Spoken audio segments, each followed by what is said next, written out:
The best sales professionals are blank. Who wants to take a stab at, unmute yourself, who wants to take a stab at filling in that blank? What do you think the best sales professionals are? Listeners. Boom. Who said that? Was that Jacob? It was. You got it. You nailed it. You nailed it, right? The best sales professionals are listeners. That's the easy stuff. I'm going to show you right now some ways that we can become better listeners, but I'm also going to explain to you why you should care and why it should be important to you, because it's very easy for us to go, yo, the best sales professionals are listeners. Got it. I've been doing sales for 10 years. Also, the same reason why a lot of us that are in relationships for 10 years, 20 years, however long it is, some of the times that relationship veers off the road a little bit, because here's the thing, okay?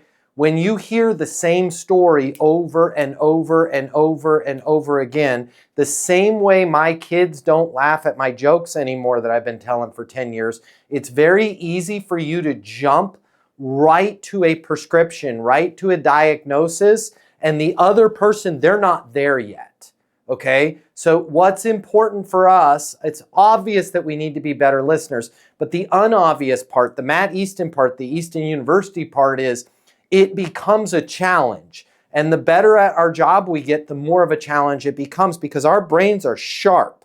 We're on Easton University. We're the smartest of the smart when it comes to sales profession, right? And the smarter you are, the easier it is for you. I got that. No, we're not like that. Let me show you the better workaround for that. And we end up not listening, okay? So let me run you through some ways that we can become a better listener. The first one's really obvious. You guys hear this from me all the time. What can I get you information on? Like, listen to that tonality. What can I get you information on? Calm, neutral, just out of curiosity, kind of a nice tonality. What can I get you information on, right? Anytime I'm starting, even if it's an employee of mine or a vendor of mine that walks into my office, hey, great to see you, Rick. What can I get you information on? Right? It centers the conversation on two things. Number one, business, and number two, the business that they want to talk about. When you say, what can I get you information on? Nobody goes, hot enough for you? How about the big game? They focus on what they want to talk about, right? In terms of being a better listener, in terms of focusing on what's going to get the deal closed, in terms about you learning the best stuff that you can learn about that potential client or prospect, where they're at right now, where do they want to go? Here's another great question. What's your biggest reason for blank? If you're in real estate, what's your biggest reason for moving? If you're in software, what's your biggest reason for needing an artificial intelligence-based app that's going to take your physician's notes for them? What's your biggest reason for needing a CPA?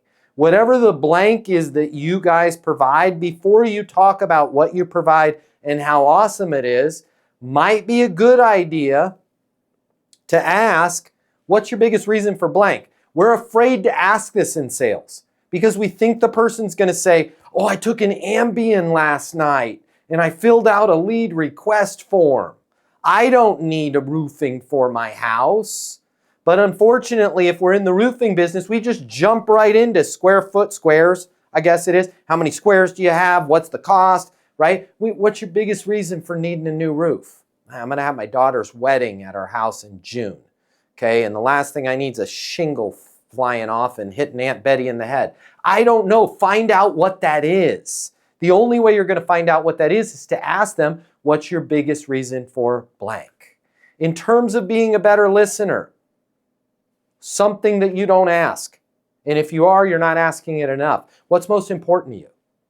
Right? And then follow that up, because you're on Easton University. What's most important to you? We want to make sure that our people end up using the software. When you say you want to make sure that your people end up using the software, can you give me a specific example? Yes. We signed an 8-year contract with Dark Saber, and the people hated it and nobody used it, and we're out $475,000. How are you dealing with that? Look, I just went through 3 really great questions that are going to keep the other person talking. I'm not trying to keep them talking to manipulate them. I want to keep them talking so I can learn what's most important to them, because of the fact that you said what's most important is that people use the software. The reason why that's important You guys had a real difficult iteration there with Darksaber. I get it. I'm with you. The last thing you want is to go through another $500,000 expense only to find out 2 years down the road that everybody's going maverick and generating their own reports. Because of the fact that you said that, I'd like to recommend our blankety blank or blobbity blah. Right? Now you're able to have a more skillful conversation with that person. Let them talk. Follow up with, when you say blank, can you give me a specific example? Right? If you're afraid to ask questions like that, put a label in front of any question you're asking. It will come out a lot more comfortably. That label is just out of curiosity. Just out of curiosity, Sam, when you say you've had 3 other contractors come out there and bid on the project and it hasn't gone well, can you give me a specific example of what's going on? And then listen. Why is that? Tell me more, right? Get the other person to talk. Another thing that you should be listening, cue them up with the question, and make sure you listen to the answer. Dave, where are you at right now in terms of blank? Where do you want to be? Where are you at right now in terms of your ability to have your physicians visit patients? How many patient visits can they do per day? Where do you want that to be? Where are you at right now in terms of top line revenue? Where do you want that to be? Where are you at right now in terms of your body mass index? Where do you want that to be? Right? When you ask questions like that, it allows the other person to think. When they think, they're thinking about themselves. We're in the people business. If we don't ask questions like this, it jumps right into a demo or a pitch or a presentation, and we never get the business. Another question that I want you guys to ask, and I want you to listen to the answer, is very early on. You guys know you've been through Easton University or you're on there. If you haven't been through this course, go through the course on objections. There's 8 steps, okay? A very early on step. It's step number 2. What are some of your thoughts? Far too often when we hear an objection, when we hear a complaint, when we think that there's a showstopper, not enough square footage, the price is too high, you're not R246 compliant, you can't get it to me until August. We start jumping around and doing a dance and trying to come up with either one or two things, either a workaround or we try and change their mind as to why that objection's not important. You might not have to do any of that if you just ask this. When you're not available till August, that's a problem. Got it. What are some of your thoughts? Well, I mean, it's not ideal, but I guess we'll have to move some stuff around and we'll go month to month with our current vendor. That's a great idea, right? Welcome aboard. What happens next? Like, people will solve their own problems if you allow them a chance to talk and you truly listen. The odds of them solving their own problem are pretty high. You're never going to get them to solve their own problem if you don't ask them what their thoughts are. Unfortunately, in sales, we think our job is to be the smartest person in the room. We think our job is to have all the answers. It's not. Our job is to have great conversations. Our job is to help that person make a decision. It's easier for people to make decisions when it's based on their reasons. It's easier for them to come up with reasons when we ask them what are their thoughts. They'll find solutions they never even knew they had.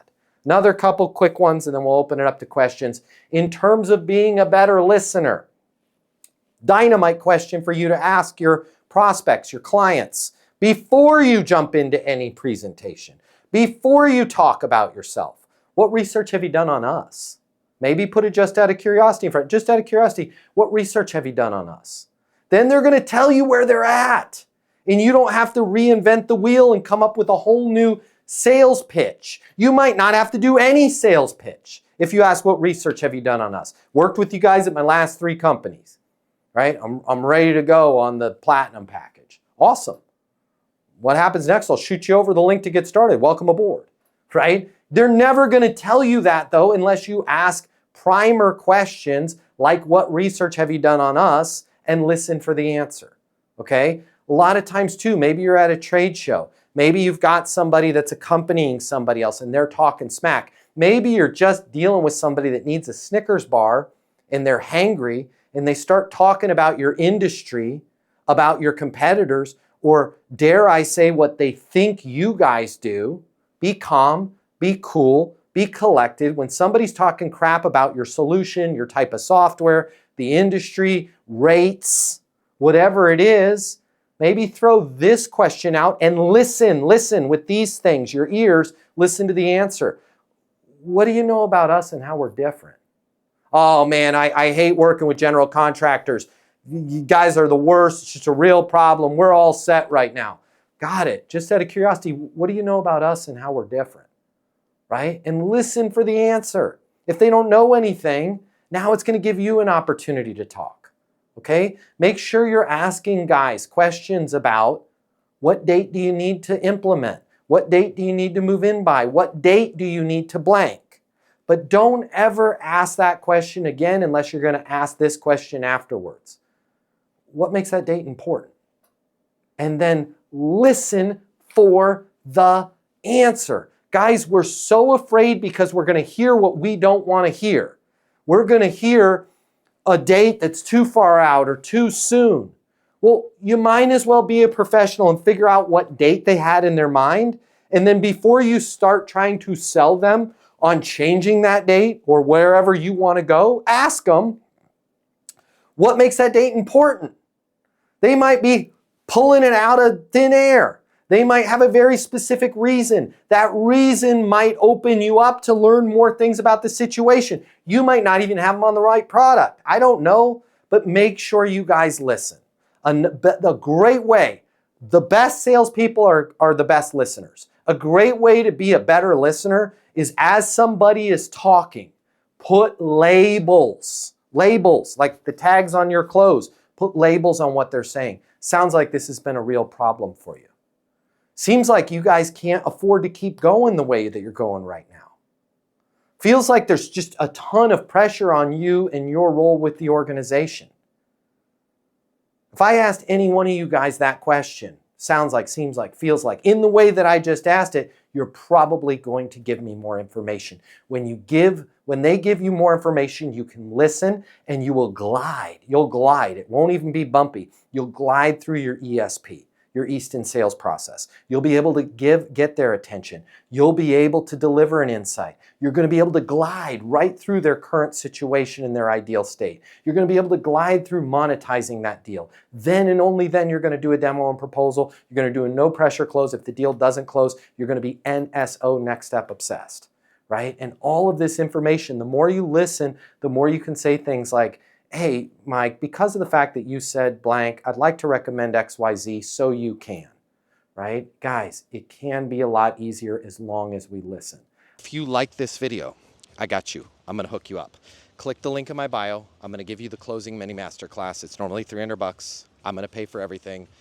You're going to close a lot more business. You're going to make a lot more money. You're going to have a lot more fun. And you're going to be like, Matt Easton changed my life. And I'm going to be like, yes, I did. Did we just become best friends? And you're going to say, yes, we did. And then you and I are going to be best friends and it'll be great. So click the link in my bio so we can be friends and you can close more business and I'll cover all the cost. See you there.